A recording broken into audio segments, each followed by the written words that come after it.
할렐루야, 주님의 이름으로 축복합니다. 이번 주 구역 모임 말씀을 함께 나누도록 하겠습니다.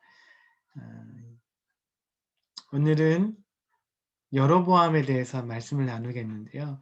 여로보암은 악한 왕의 대명사가 되었습니다. 왜 그 사람이 이런 평가를 받게 되었는지를 오늘 말씀을 통해서 한번 살펴보도록 하겠습니다. 베드로서 2장 9절입니다. 너희는 택하신 족속이요 왕같은 제사장들이요 거룩한 나라요 그의 소유가 된 백성이니 이는 너희를 어두운 데서 불러내어 그의 기이한 빛에 들어가게 하시니에 아름다운 덕을 선포하게 하려 하심이라. 하나님께서 우리 왕같은 제사장으로 우리를 부르셨고 택하셨습니다. 그래서 이 왕들을 보면서 꼭 우리 이야기라고 생각하시고 우리도 언제든지 이렇게 복을 받을 수도 있고 또 이렇게 하나님으로부터 멀어질 수 있다는 것들을 이 말씀을 통해서 왕들의 말씀을 통해서 우리가 발견하게 되시기 바랍니다. 우리 지난주에 솔로몬에 대해서 말씀을 나눴습니다. 솔로몬은 이스라엘의 왕이죠. 다윗 왕을 이어서 왕이 된 솔로몬. 그는 하나님으로부터 지혜와 부와 명예를 받았기 때문에 그는 정말 이스라엘에서 누구도 역사상 누구도 누리지 못했던 큰 복을 누렸던 사람입니다. 근데 이 복을 오래 간직하기 위해서 그 선택했던 방법은 이방 여인들과 결혼하는 방법을 선택했습니다. 이방 여인과 결혼하면 그 나라와 주변 나라의 공주들과 결혼하면 그 나라와 또 친해지게 되고 또 그래서 나라가 더 안정될 거라고 생각해서 적극적으로 이방 여인들과 결혼을 하는데 나중에는 이것이 솔로몬의 올무가 됩니다. 수많은 여인들과 결혼하고 그 수많은 여인들은 각자가 섬기고 있는 우상들을 가지고 들어왔어요. 그래서 솔로몬의 이 성에는 수많은 우상들이 가득한 우상 박물관처럼 이 되어버렸습니다. 결국엔 이 솔로몬은 하나님 주신 은혜로 시작했다가 그의 마음은 하나님과 점점 멀어지는 그런 우상과 가까워지는 그런 왕이 되었습니다. 솔로몬이 죽고 난 이후에 그의 아들 르호보암이 왕이 되었어요. 솔로몬이 왕이 되었을 때 또 왕을 통치 기간에 온 나라에 많은 공사와 또 많은 정비 작업을 했어요. 오랫동안 몇십 년 동안 많은 부분들을 해서 백성들이 이 일에 동원된 사람들이 많이 지치고 또 힘든 시간을 보냈습니다. 그래서 솔로몬이 왕이 된 이후에 새로 된 왕 르호보암을 찾아가서 그들이 이런 부탁을 합니다. 왕의 아버지가 우리의 멍에를 무겁게 하였으나 왕은 이제 왕의 아버지가 우리에게 시킨 고역과 매운 무거운 멍에를 가볍게 하소서. 그리하면 우리가 왕을 섬기겠나이다. 어, 우리를 이제 너무나 무거운 고역과 힘든 일들 속에서 우리를 이제 가볍게 해달라고 이야기하고 있습니다. 그래서 그런데 이 르호보암이 이 이스라엘 백성들의 대표들의 말을 듣고서는 전혀 다르게 그들의 기대와는 다른 말을 합니다. 그들에게 말하여 이르되 내 아버지는 너의 멍에를 무겁게 하였으나 나는 너의 멍에를 더욱 무겁게 할지라. 내 아버지는 채찍으로 너희를 징계하였으나 나는 정갈 채찍으로 너희를 징치하리라. 더 징계하고 더 괴롭히고 더 힘들게 하겠다는 말이에요. 이 말을 들은 이스라엘 대표들은 다 돌아가면서 이제 더 이상 그 이 왕 르호보암을 다윗의 자손을 자신의 왕으로 여기지 않을 거라고 선포합니다. 그중에 10명의 10지파의 대표들이 따로 나라를 세우고요. 또 두 지파는 르호보암이 그냥 그 나라에 속해 있습니다. 그래서 그림에 보면 이게 이스라엘 지도입니다. 이 주황색과 빨간색이 이스라엘 주도인데요. 이 나라가 분열돼요. 네. BC 930년에 분열되는데 남쪽에는 남유다라고 하고 북쪽은 북이스라엘이라고 해서 두 나라가 됩니다. 이 남유다는 르호보암이 솔로몬의 아들 르호보암이 왕이 되고 또 북이스라엘은 여로보암 솔로몬의 신하였던 여로보암이 왕이 되었습니다.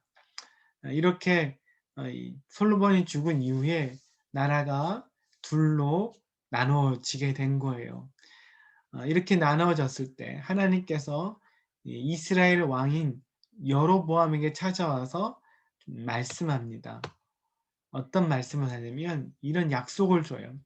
내가 만일 내게 명하는 모든 일에 순종하고 내 길로 행하며 내 눈에 합당한 일을 하며 내 종 다윗이 행한 같이 내 율례와 명령을 지키면 내가 너와 함께 있어 내가 다윗을 위하여 세운 것 같이 너를 위하여 견고한 집을 세우고 이스라엘을 내게 주리라. 아멘.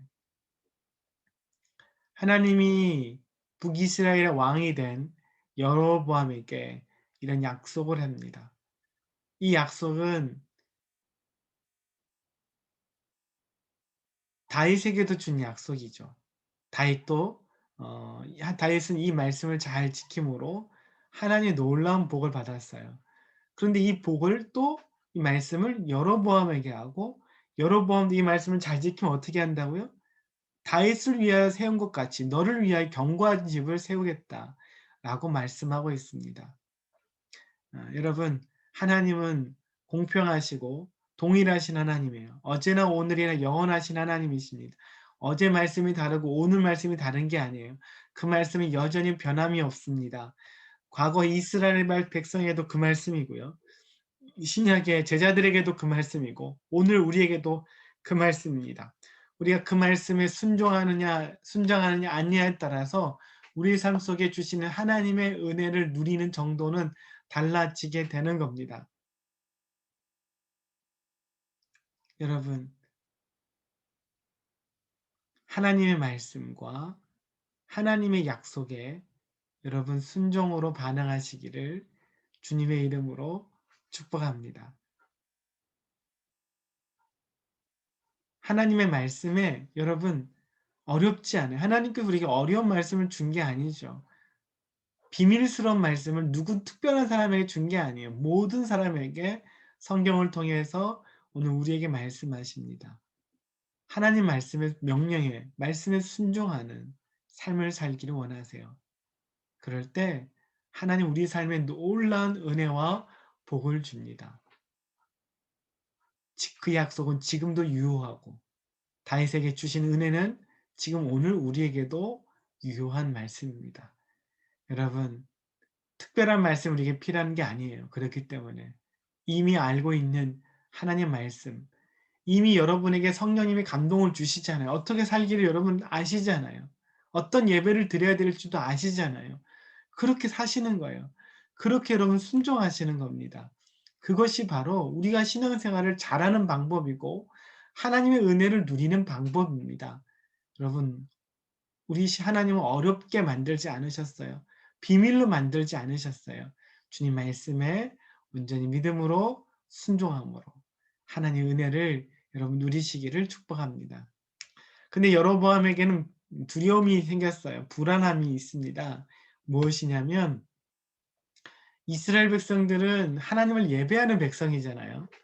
그런데 여기서 보면 성전이 예루살렘에만 있습니다.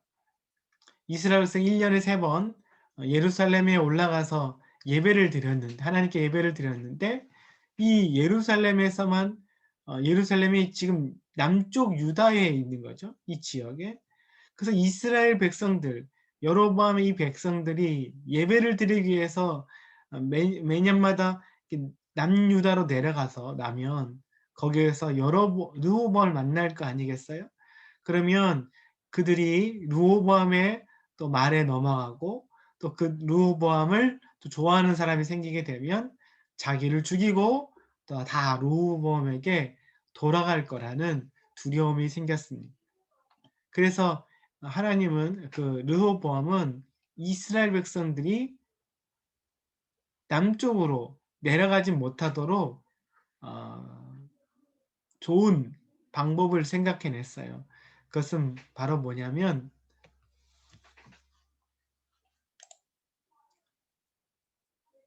금송아지를 예, 이런 두려움이 생겼어요. 만일 이 백성이 예루살렘에 있는 여호와의 성전에 제사를 드리고자 하여 올라가면, 그렇죠? 올라가면 이 백성의 마음이 유다 왕 된 그들의 주 르호보암에게로 돌아가서 나를 죽이고 유다의 왕 르호보암에게로 돌아가리로다. 예, 이런 두려움이 생긴 거예요. 그래서 이에 계획하고 두 금송아지를 만들어 무리에게 말했습니다. 너희는 다시는 예루살렘에 올라갈 것이 없다.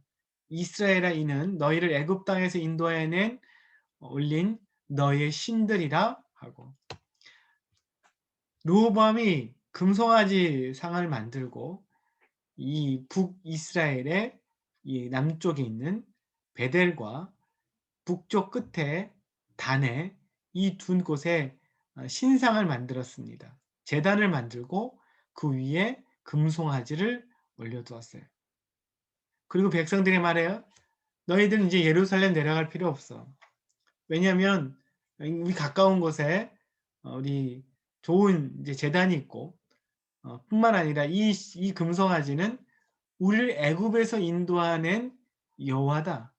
우리를 구원해낸 여호와 하나님이다. 우리의 신이다. 라고 이야기하면서 백성들로 하여금 예루살렘 내려가지 않고 그 있는 지역에서 하나님 가까운 곳에서 예배를 드릴 수 있도록 드리도록 이런 금송아지를 만들어요. 레인들이 이 일에 반대를 합니다. 레이 제사장들과 레인들이 이것이 하나님의 뜻과 반대되는 일이잖아요. 그래서 이 여로보암은 레인들을 다 그 자격을 빼앗아 버리고 그 제사장 그 관련된 직무 일들을 아무에게나 맡겨버려요. 그래서 이제 수많은 방법으로 이 소에게 이 금송아지에게 제사를 드리고 예배를 드리는 이스라엘이 됩니다. 여로보암의 문제는 여러분 여로보암이 하나님께 저주를 받고 또 하나님으로부터 악한 왕이 되는 그런 대명사가 된 이유는 여로보암은 자기만 우상 숭배하는 것으로 멈추는 게 아니라 어떻게 해요? 모든 백성이 우상 숭배하도록 만들어요. 모든 백성이 하나님을 떠나고 우상 숭배하도록 만들었던 첫 번째 사람이 바로 여로보암입니다. 여러분 우상 숭배 하나님 얼마나 싫어하세요? 그래서 그 우상 숭배를 본인이 하는 것도 큰 문제인데 모든 사람들, 모든 백성들에게 우상 숭배하도록 권유하고 명령을 내려서 이제 모든 사람이 우상 숭배하도록 만들어 버렸어요. 하나님의 백성이 이제는 우상을 숭배하는 나라가 된 겁니다. 뿐만 아니라 또 여로보암의 죄는 뭐냐면 하나님과 이방신을 혼합시켜 버렸어요. 금송아지를 만들고 이게 누구라고요? 우리를 구원해낸 애굽에서 구원해낸 여호와라고 얘기했어요. 금송아지와 이 바알신 형상과 하나님을 혼합시켜 버렸습니다. 사람들이 그래서 이제는 모든 신이 다 하나님이라 생각해서 각자의 다른 수많은 신들을 섬기면서 하나님을 섬긴다고 생각했어요.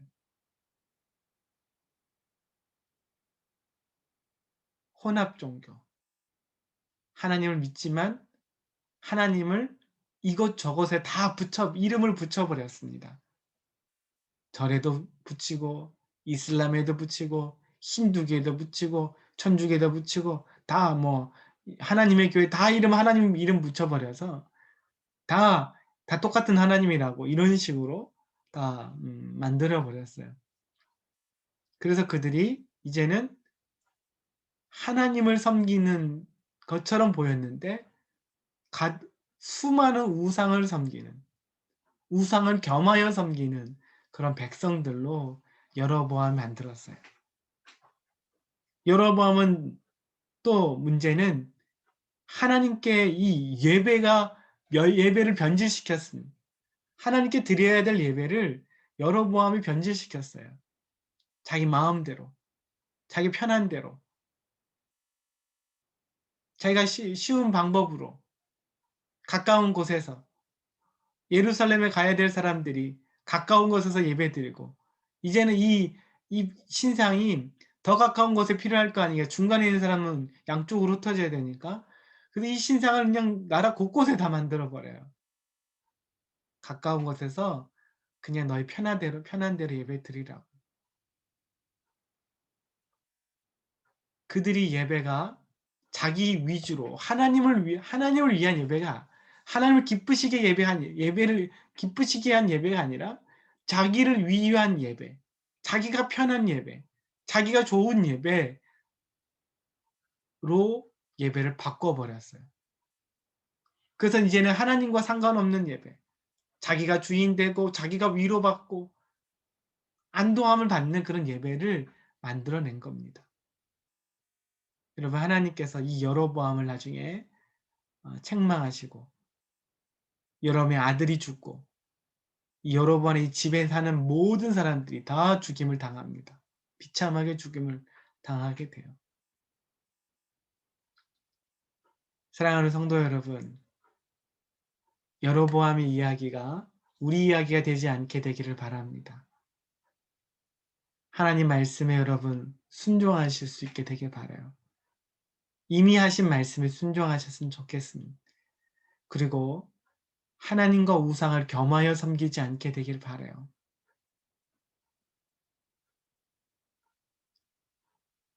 우상을 섬기면서 하나님을 섬기고 있다고 착각하지 않게 되시기 바랍니다. 뿐만 아니라 예배를 내 마음대로 드리고 내가 편한 대로 드리는 것. 우리 코로나 때문에 우리가 어쩔 수 없는 예배를 드리고 있습니다. 그렇지만 그럴 때에서 더 조심해야 되는 거예요.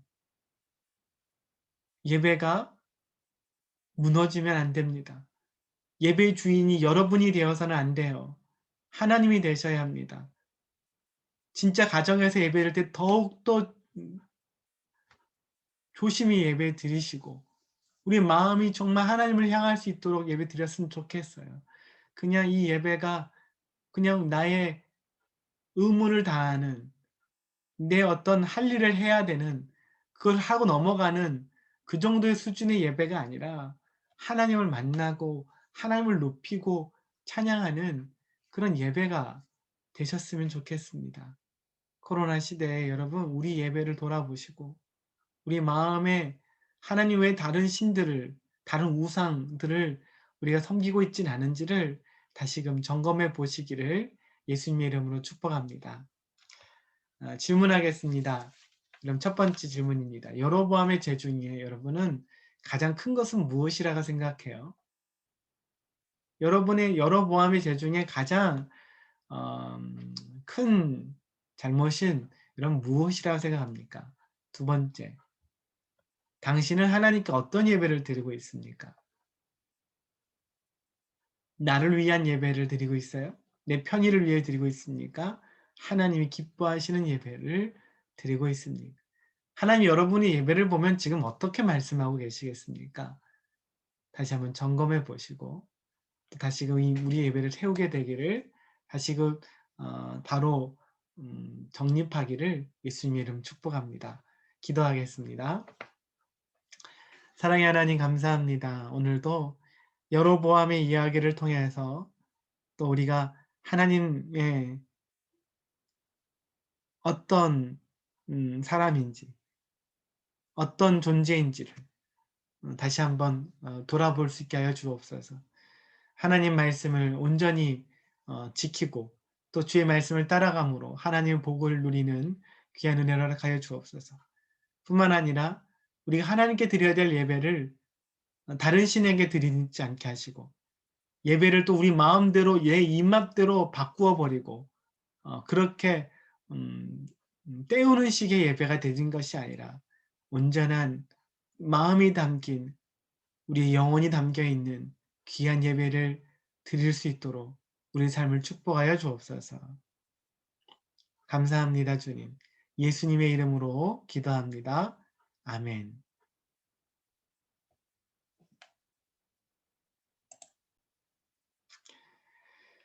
네, 감사합니다. 이번 한 주도 예수님 안에서 승리하시기를 축복합니다.